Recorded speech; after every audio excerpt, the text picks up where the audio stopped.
Hello दोस्तों, नमस्कार। आप सभी लोगों का इस यूट्यूब चैनल में स्वागत है। आज हम लोग पुनः सिंटेक्स की एक्सरसाइज 12 देखते हैं। आइए इसको देखते हैं क्या करना है। करेक्ट द फॉलोइंग सेंटेंसेज, अर्थात जो सेंटेंस दिए गए हैं इनको करेक्ट करना है। आइए चलते हैं, करेक्ट कैसे किया जाता है देखते हैं। फर्स्ट सेंटेंस दिया हुआ है, the school will remain close for a week. School एक सप्ताह के लिए बंद रहेगा। अब यहाँ पर आपको ध्यान ये देना है, द स्कूल विल रिमेन, यहाँ पर रिमेन आपकी वर्ब है, जस्ट इसके बगल में क्लोज भी एक वर्ब है, अर्थात एक साथ दो वर्ब लिखी गई है। तो हम दो वर्ब को मेन वर्ब की तरह इस्तेमाल नहीं करते हैं, बल्कि एक वर्ब को हम क्या कर लेते हैं, फाइनाइट वर्ब की तरह इस्तेमाल करते हैं, जबकि एक को नॉन फाइनाइट की तरह। अर्थात हम इस क्लोज को क्या करेंगे, पास्ट पार्टिसिपल की तरह इस्तेमाल करेंगे। तो हो जाएगा क्लोज्ड। क्या हो जाएगा, the school will remain closed for a week. समझ गए, क्योंकि यहाँ पर दो वर्ब है तो एक वर्ब को क्या कर लेते हैं, यहाँ पे पार्टिसिपल बना लेते हैं, अर्थात पास्ट पार्टिसिपल बना लीजिए क्लोज का। तो हो जाएगा the school will remain closed for a week. इसको आप ऐसे कर लेंगे। क्लियर। भाई हम दूसरा देखते हैं, trying to copy the teacher caught him. Trying to copy का मतलब ये हुआ नकल करने की कोशिश करते हुए। The teacher caught him, teacher ने उसे क्या कर लिया, पकड़ लिया। तो इसका मतलब कि जब वो नकल करने की कोशिश कर रहा था, टीचर ने उसे पकड़ लिया। तो इसे बनाएंगे कैसे, समझने का प्रयास करिए। While he was trying to copy, अगर मैं कह दूँ जब वो नकल करने की कोशिश कर रहा था, तो कैसे बनाएंगे, while he was trying to copy, comma लगाइए, the teacher caught him, teacher ने उसे पकड़ लिया। ऐसे हो सकता है। ठीक है, मैं एक बार वापस बोल रहा हूँ, while WHILE while trying to copy, sorry while he was trying to copy, comma लगाइए, द टीचर कॉट हिम। इसको आप ऐसे कर लीजिए। अगर इससे आप चाहें तो दूसरे तरीके से भी बना सकते हैं। वो कैसे बनेगा देखिए, इसको भी हम देखते हैं। आप अगर चाहो तो डायरेक्ट लिख दो, ट्राइंग टू कॉपी, नकल करने की कोशिश करते हुए, कामा लगाइए, ही was caught by the teacher, वह टीचर के द्वारा पकड़ा गया। तो ऐसे भी बना सकते हैं। वाइल से बनाएंगे, ज़्यादा बेटर माना जाता है। अगर आप चाहें तो ऐसे भी बना सकते हैं, trying to copy, comma he was caught by the teacher. ये हो जाएगा पैसिव में। तो आप इसको ऐसे भी कर सकते हैं। चलिए तीसरा हम देखते हैं, being Sunday the college was closed. तो यहाँ पर आप ध्यान देंगे, बीइंग संडे, इसका सब्जेक्ट अलग है, इसका सब्जेक्ट अलग है। बीइंग संडे लिखा हुआ, इसका सब्जेक्ट दिया नहीं है, लेकिन ये मान लीजिए यहाँ पर इट का प्रयोग होता है। तो अगर दोनों का जब सब्जेक्ट अलग अलग होता है तो वहाँ पर होता है नॉमिनेटिव एब्सोल्यूट। और जब हम नॉमिनेटिव एब्सोल्यूट बनाते हैं तो नॉमिनेटिव एब्सोल्यूट में हम क्या करते हैं, आपको पता होना चाहिए कि सबसे पहले हम क्या करते हैं, सब्जेक्ट को लिखते हैं। तो अर्थात इट बीइंग संडे हम कर लेंगे, क्या कर लेंगे, यहाँ पर हम क्या लिख देंगे, इट बीइंग संडे, कामा लगाइए, द स्कूल वाज क्लोज्ड। ऐसे कर लीजिए। यदि वीडियो अगर आप इसके बारे में बहुत ज़्यादा नहीं जानते हैं कि नॉमिनेटिव एब्सोल्यूट क्या है, तो इसकी वीडियो ऑलरेडी अपलोडेड है। आप हमारे चैनल पर जाकर के सिंथेसिस की नॉमिनेटिव एब्सोल्यूट वाली वीडियो जरूर देख लीजिए। वहाँ से आपको सारा कंसेप्ट क्लियर हो जाएगा कि क्या डिफरेंस है परफेक्ट पार्टिसिपल में और नॉमिनेटिव एब्सोल्यूट में। तो वो सारी चीज़ें आपको वहाँ पर मिल जाएगी। आइए यहाँ हम देखते हैं next, I watched the sun, I watched the rise sun. यहाँ पर लिखा हुआ है मैंने देखा, क्या देखा, राइज सन। तो यहाँ कॉन्सेप्ट क्लियर नहीं हो पा रहा है, तो हम करेंगे क्या, जो राइज लिखा हुआ है इसको हम कर देंगे राइजिंग। तो ये हो जाएगा पार्टिसिपल और ये काम करेगा विशेषण का।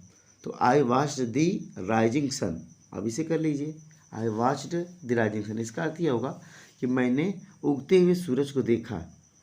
अगर मैं इसे दूसरे तरीके से बताना चाहूँ कि मैंने सूरज को उगते हुए देखा, तो भी बनाया जा सकता है।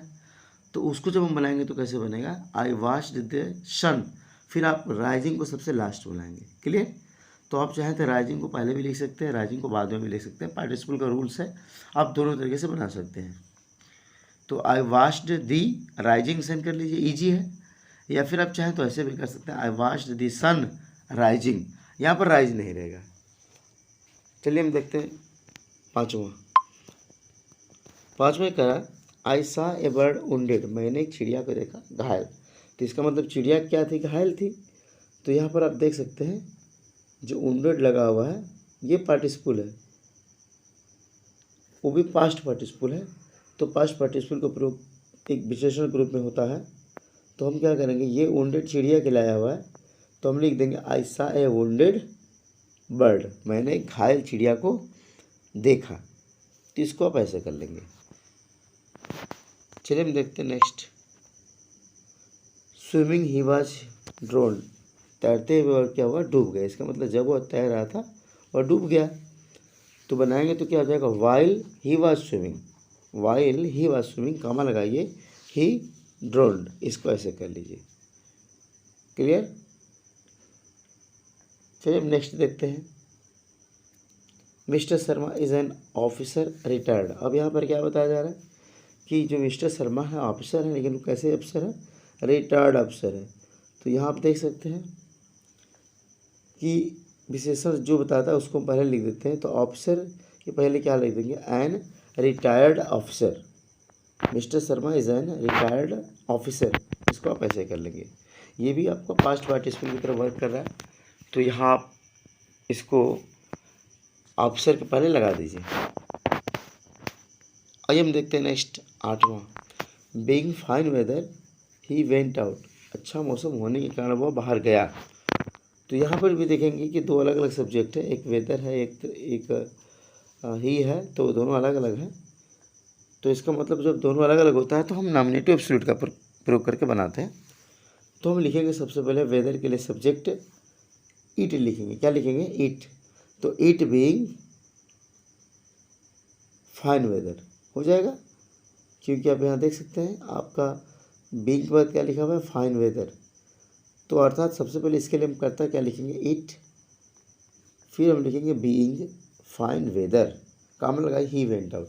अर्थात जहाँ भी नॉमिनेटिव एब्सोल्यूट इस तरह का सेंटेंस दिखे जिसमें आपको लगे कि दोनों का सब्जेक्ट अलग अलग है, तो वहाँ पर जो सब्जेक्ट है, जैसे फाइन वेदर के लिए जो सब्जेक्ट है इट का प्रयोग है, उसे हम क्या करेंगे, पहले लिख देंगे।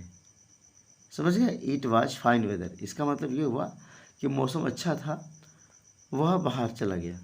तो इट जो सेंटेंस था सिंथेसिस में पढ़ेंगे तो वो ऐसे दिया रहता, इट वाज फाइन वेदर, लेकिन यहाँ पर डायरेक्ट बीइंग लगा दिया है तो बीइंग गलत हो जाएगा। अगर बीइंग शुरू में हम लगाते हैं तो दोनों सब्जेक्ट का सब्जेक्ट एक होता है तब लगाते हैं।